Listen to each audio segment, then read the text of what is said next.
أعوذ بالله من الشيطان الرجيم. بسم الله الرحمن الرحيم. الرحمن علم القرآن خلق الإنسان علمه البيان.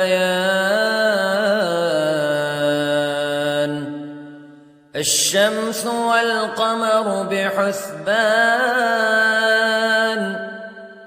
والنجم والشجر يسجدان والسماء رفعها ووضع الميزان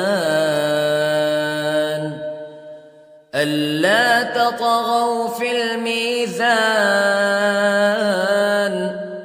وأقيموا الوزن بالقسط ولا تخسروا الميزان.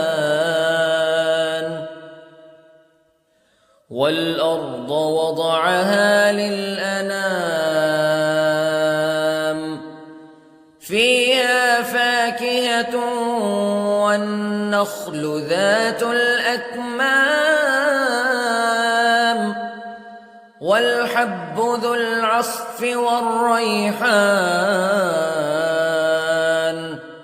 فبأي آلاء ربكما تكذبان. خلق الإنسان من صلصال كالفخار وخلق الجان من مارج من نار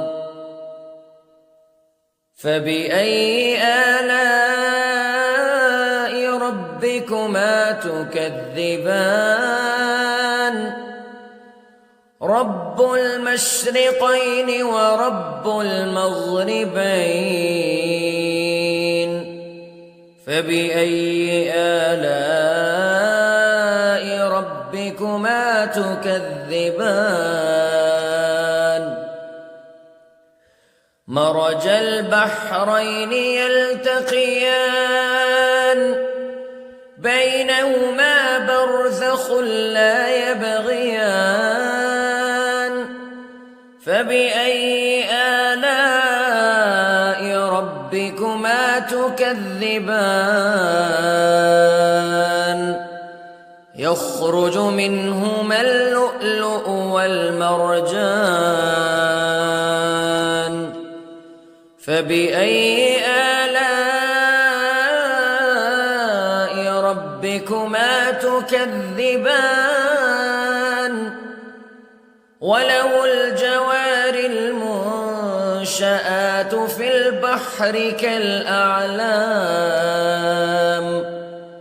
فبأي آلاء ربكما تكذبان. كل من عليها فان ويبقى وجه ربك ذو الجلال والإكرام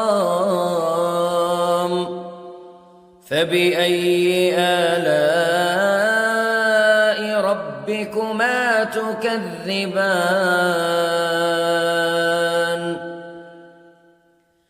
يسأله من في السماوات والأرض كل يوم هو في شأن فبأي آلاء ربكما تكذبان. سنفرغ لكم أيها الثقلان فبأي آلاء ربكما تكذبان.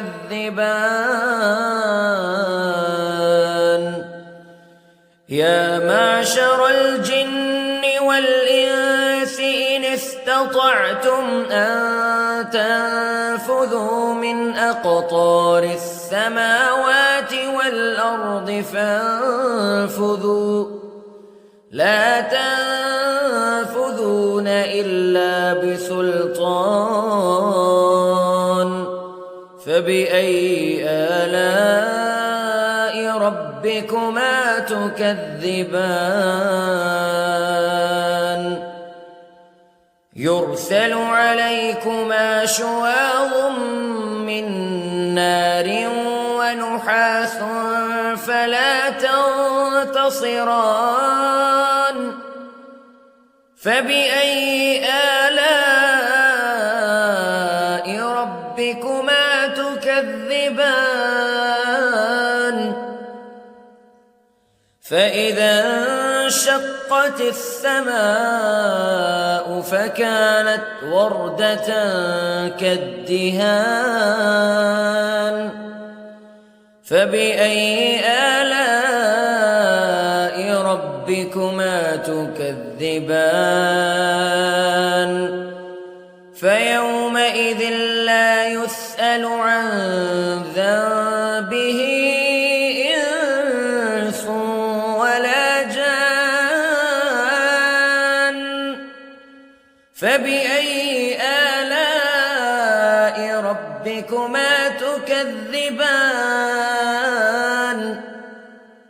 يعرف المجرمون بسيماهم فيؤخذ بالنواصي والأقدام فبأي آلاء ربكما تكذبان هذه جهنم التي يكذب بها المجرمون يطوفون بينها وبين حميم آن فبأي آلاء ربكما تكذبان ولمن خاف مقام ربه جنتان فبأي آلاء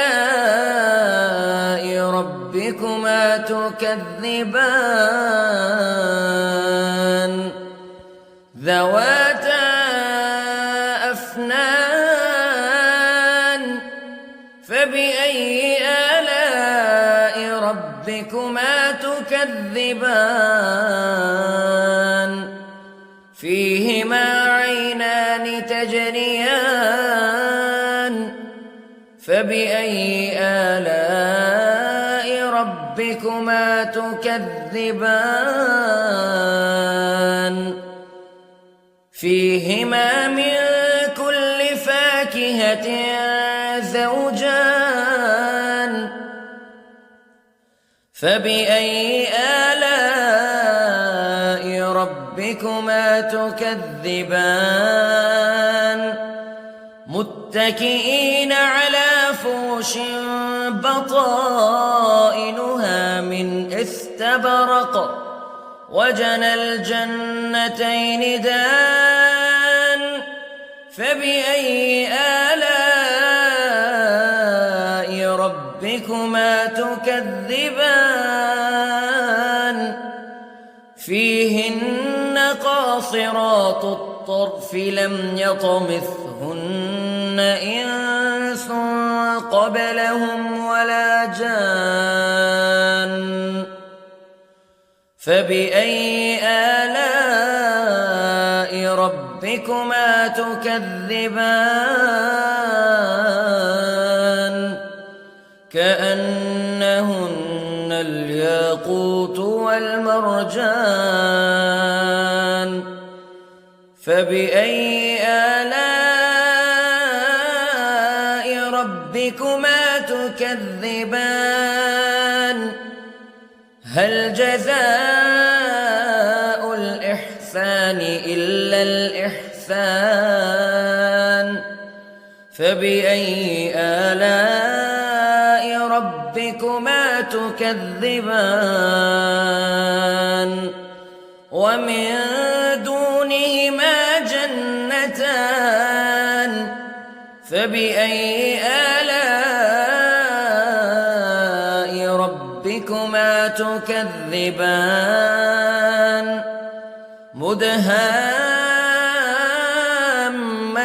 مدهامتان فبأي آلاء ربكما تكذبان فيهما عينان نضاختان فبأي آلاء ربكما تكذبان فيهما فاكهة ونخل ورمان فبأي آلاء ربكما تكذبان فيهن خيرات حسان فبأي آلاء ربكما تكذبان حور مقصورات في الخيام فبأي آلاء ربكما تكذبان لم يطمثهن إنس قبلهم ولا جان فبأي آلاء ربكما تكذبان متكئين على رفرف خضر وعبقري حسان فبأي آلاء ربكما تكذبان تبارك اسم ربك ذي الجلال والإكرام